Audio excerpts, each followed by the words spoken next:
Tell me about your passion. Tell me about what you're seeking, what your vision is, what your tomorrow is. Let everybody know. Own it. Claim it. That's another thing. Own it. You're owning it. Tell me about your tomorrow. Tell me about 3 years. End in mind. 3 years from tomorrow. 3 years from right now. Tell me what you see yourself doing. I see myself doing what I'm doing now, but at a larger scale. I remember the first impact I've had on people as a personal trainer. What that kind of got me to understand is that a lot of people in the world needs just a little bit more guidance. And it's not that they're great enough to be able to do it, whether it's a physical or whether it's a mental or just a change with nutrition. They need that little extra push. And when I was starting off my business, I was just a college kid trying to do something that I like and to give back and at the same time get some money out of it. And then that just transcribed into a whole different thing of, wow, I could actually impact and help this one person. And now what I'm trying to do is replicate that in hundreds and thousands and tens of thousands and hundreds of thousands and millions. And I want to do that through media, through my first passion of making videos, of editing, of talking to people, and also realize my love for people and engaging, and I just have a natural thing. I'm not like, if I see somebody on the street, I'm thinking really positive things, I'm smiling at them. So I realized to utilize that to create something. So where do I see myself? It's not even the money, it's not the corporation I want to build, it's not the mind, body, and nutrition aspect I'm trying to get solidified with a personal training, but I want to build a company that's around people, that targets the trifecta of mind, body, spirit. And I want to do that by really just engaging in conversations that would spark a change, you know, and motivating people every day to go after that, whether it be with your physical body, with your mental space, or just with you changing your nutrition. I would love to see me walking around, you know, going from different cities and, you know, talking. I would love to talk to people in the stage too. That's one of my big things. What does your stage look like? What does my stage look like?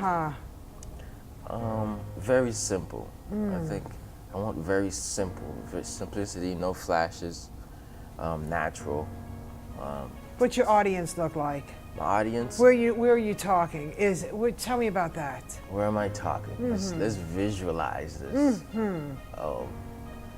I picture myself talking it everywhere, you know, not just the big and the broad stages, but in the midst of, you know, struggle, you know, like back home, back in the hood. I see myself. Where's the hood? You know, like, well, I'm from Miami, but, right. you know, Where in the less Miami? impoverished areas, you know, like North Miami, you know, like where I'm from, you know, Little Haiti, or those areas of extreme poverty. Just me being out in the street and talking to the random guy who just like lost his vision for life and being able to help them.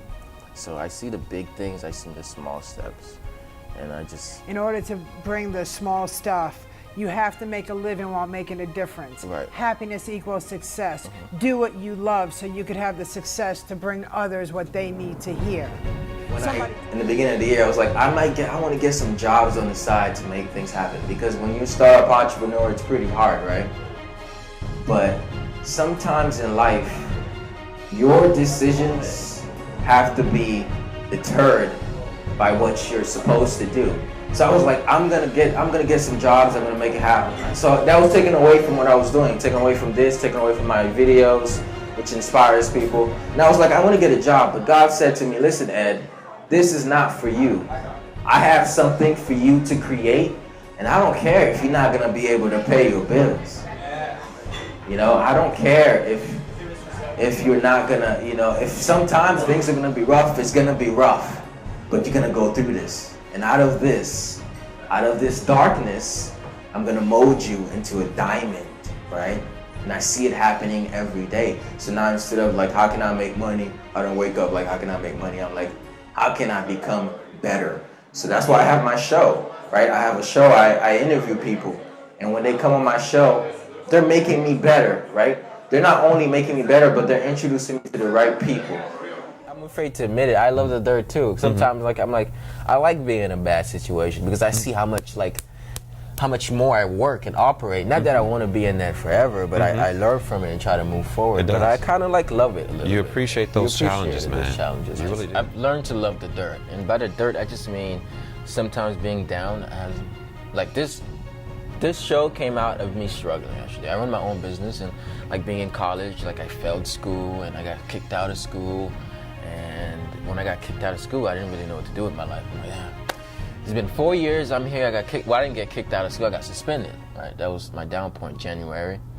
And using that, I was like, here's what I'm gonna do is I'm gonna allocate that extra time I have, started this show. I'm gonna allocate that time to build a personal brand. I'm gonna allocate that time to read. Like I spent so much time Good. at Barnes and Noble. Good. That's awesome. So I allocated all those times because like I realized the dirt helps you grow. Absolutely. So my question for you is when do you get away from the dirt and go amongst the stars? Because like you grow in the dirt. Like a tree will grow out of the dirt if it's like has the right minerals. Right. But at some point it grows enough. But how do you come from being in the dirt to being amongst the stars? Because as a life coach, people have to surround themselves with people who are either better than them or like constructive. So when do you decide that change, that decision have to be made? Because although we have to go through trouble, we have to be at some point come amongst like people who are willing to like uprise us, be amongst the stars. Please be sure to like, subscribe, and share this video.